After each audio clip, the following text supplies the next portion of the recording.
मेरी उस बेइज्जती के लिए जो तुम्हारी माँ ने पहली बार की थी।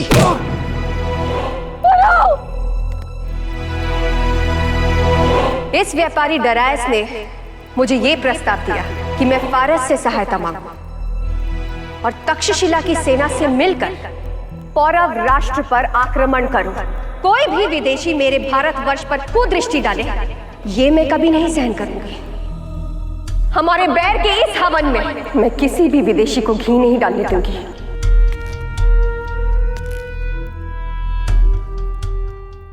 और ये मेरी उस चोट के लिए जो तुम्हारी माँ ने मुझे इस मुल्क से पहली बार निकाल कर दे।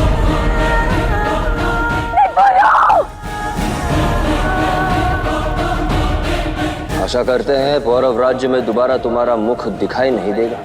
ये भी हमारी रीत है कि जब अतिथि अपने घर को लौट रहा हो तो हम आशा करते हैं कि उसकी यात्रा संपूर्ण और संपन्न हो। तुमने और तुम्हारी माँ ने कदम कदम पर मुझे जख्म दिए हैं। तुमने पोरस, तुमने आकर उन जख्मों पे नमक छिड़का।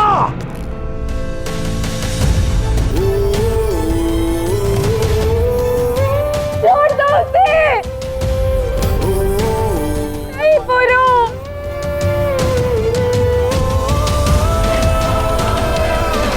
अब वो नमक मेरी रगों में जहर बनकर दौड़ रहा है। अब इस जहर से तुम चलोगे।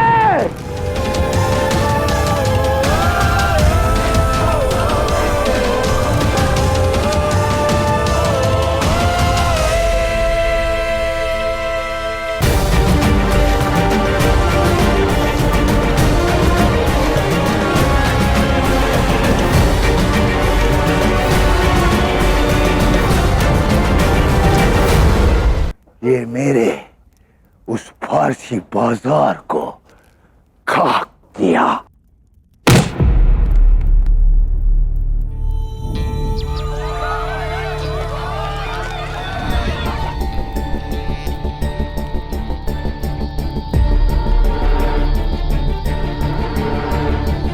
और ये उस माल का सूद है जिसे तुमने मुझसे लूटा।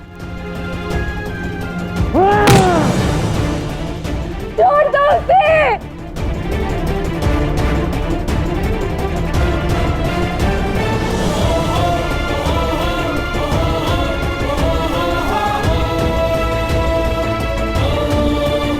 और ये अपने वालिद और पूरी अवाम के सामने मुझे रुस्वा करने के लिए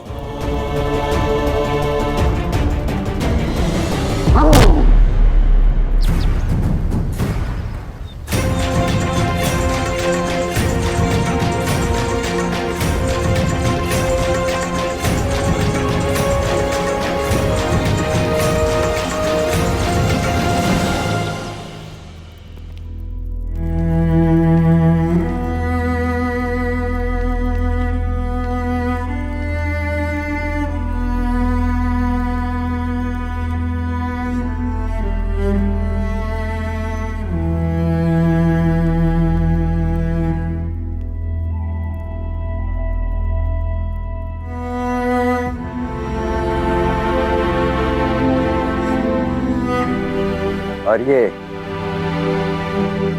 पौरव और तक्षशिला को एक करने का स्वप्न देखने के लिए।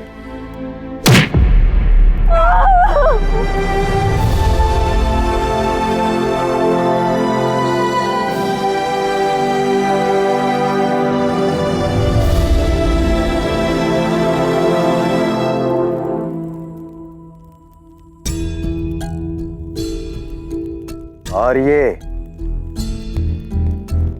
मेरे पुत्र का अपहरण करने के लिए।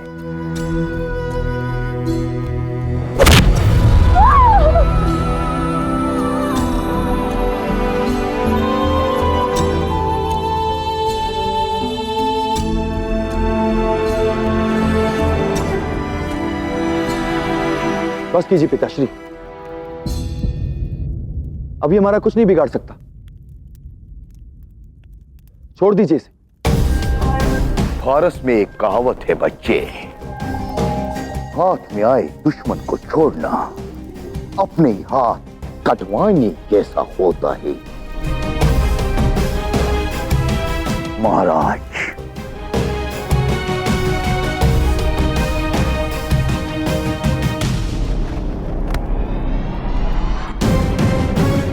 ये वही नापाक खून है जिसे बरसों पहले आप अपनी बहन की कोख में ही बहा देना चाहते थे।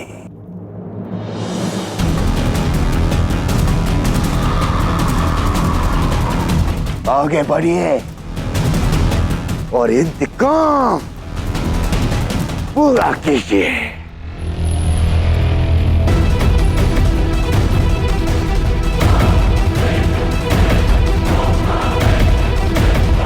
लाची,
आखिरकार खत्म हुई पोरस की कहानी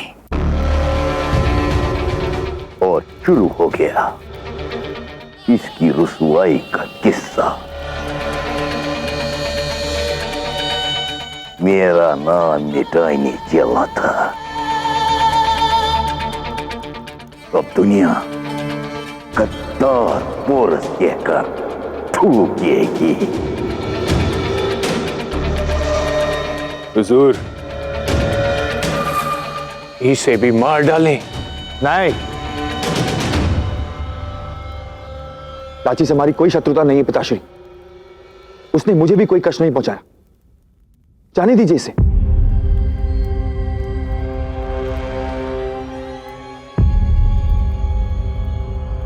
अब शहजादे की ख्वाहिश है, पूरी तो करनी पड़ेगी। और वैसे भी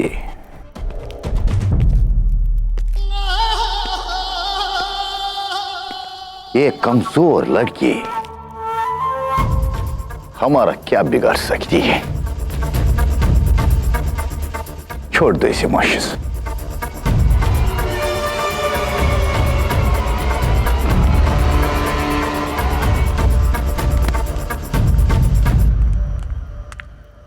पुरु, पुरु,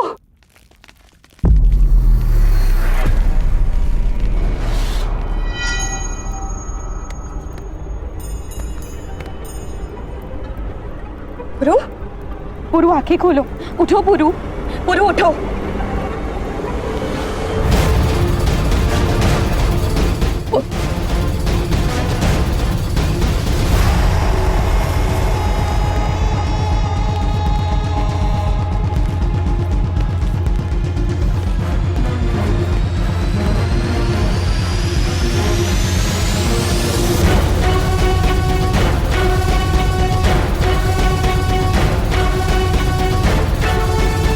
चिड़िया चाहे कितना भी फड़फड़ाए, बाज से ऊंचा नहीं उठ सकती। तुम्हारा ये मुल्क, ये सोने की चिड़िया अब इस बाज के पंजे के शिकंजे में है। शहजादे पोरस,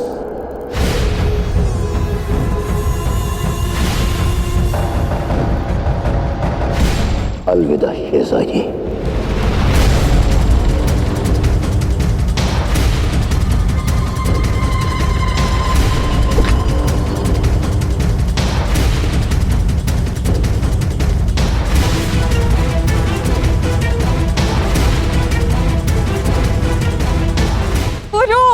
पुरु आगे खोलो।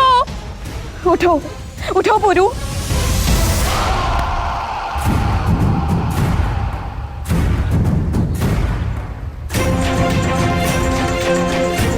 आप यहाँ हैं पर आपका मन कहीं और है महारानी।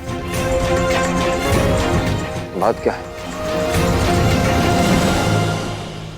पता नहीं क्यों मन व्याकुल सा लग रहा है।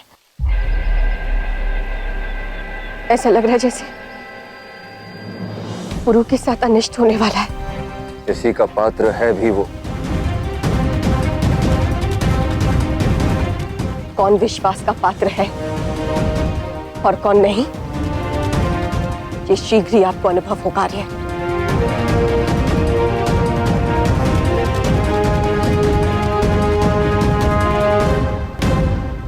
क्या डर है? मेरे विचार से पौरव राष्ट्र को युद्ध की चुनौती भेज देनी चाहिए। वक्त से पहले शोर मचाने से शिकार हाथ से निकल जाता है महाराजा। भी हमला होगा मगर बिना उन्हें इतला किए, मेरे मुकर्रर किए गए वक्त पर। नहीं, ये नियम विरुद्ध है। हमारे देश में शत्रु पर आक्रमण करने से पहले उसे चेतावनी दी जाती है। मगर मेरे मुल्क में ये रिवाज नहीं है और कायदा उसका चलता है जो कानून बनाता है।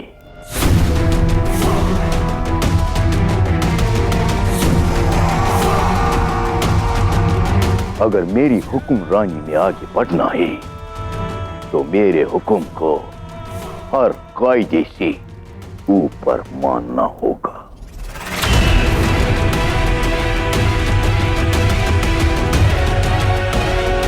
ये जंग जीतना मुश्किल नहीं होगा क्योंकि मेरी आज फौज पूरे मुल्क के अंदर पहुंच चुकी है।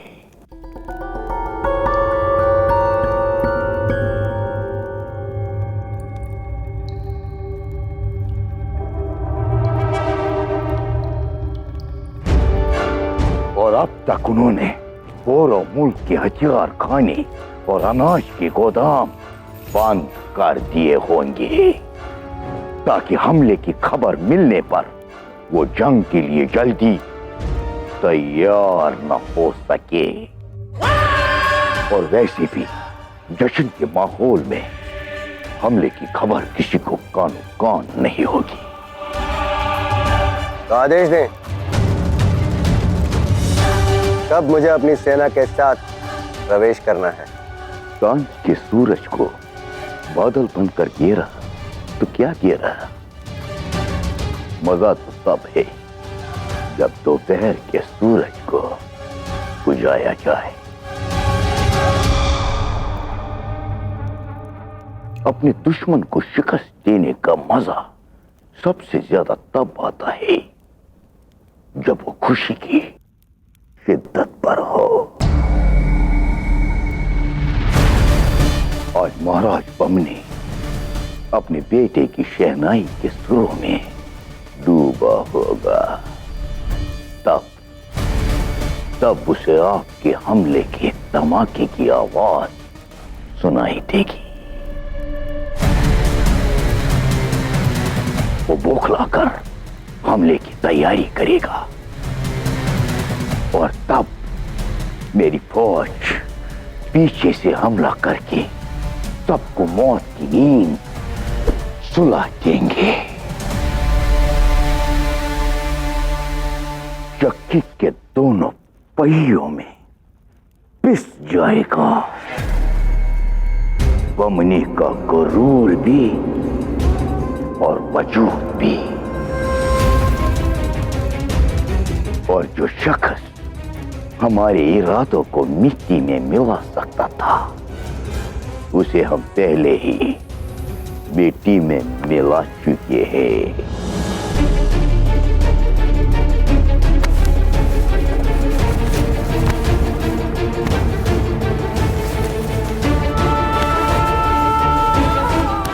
पुरु, पुरु उठो, उठ जाओ पुरु, आंखें खोलो, मुझसे बात करो पुरु, पुरु।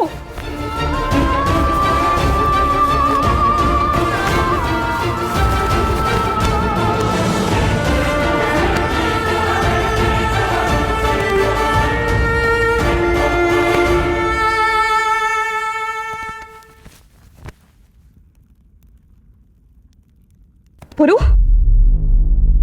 पुरु उठो।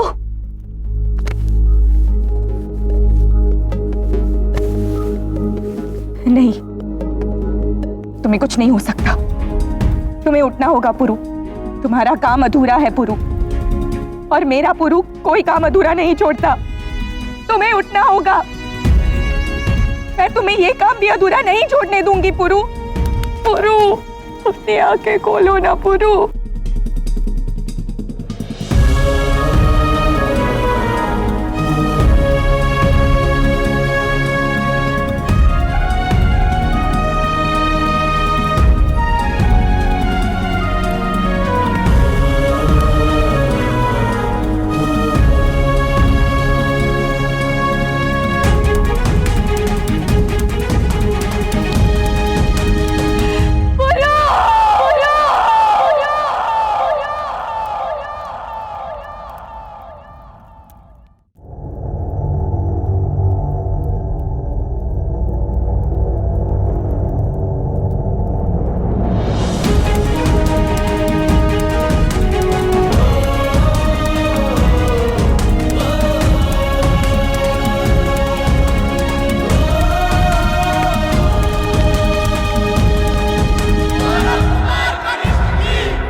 अपने पुत्र के विवाह के दिन पर एक पिता बहुत प्रसन्न होता है कनिष्क।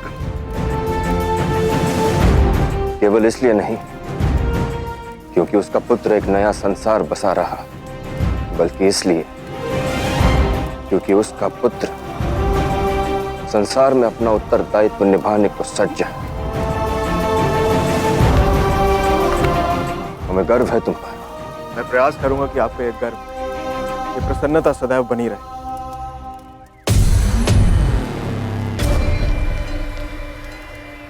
और आपका सदा धन्यवाद करना चाहूंगा कि आपने उसे इस परिवार में स्वीकार कर लिया जिसे मैं प्रेम करता हूं।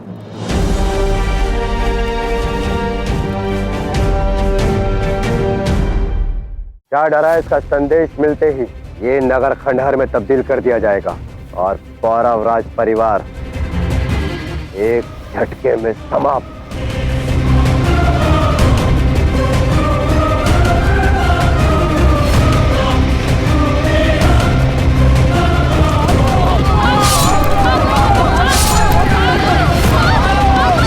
महाराज की जय हो। राजकुमार पुरुषोत्तम ने तक्षशिला की सेना के साथ मिलकर पौरव राष्ट्र पर आक्रमण कर दिया। गद्दारी करने के बाद अब ये मक्कारी भी कर डाली पोरस ने। समय आ गया है कि इन तक्षशिला वालों को अंतिम बार समझा दिया जाए।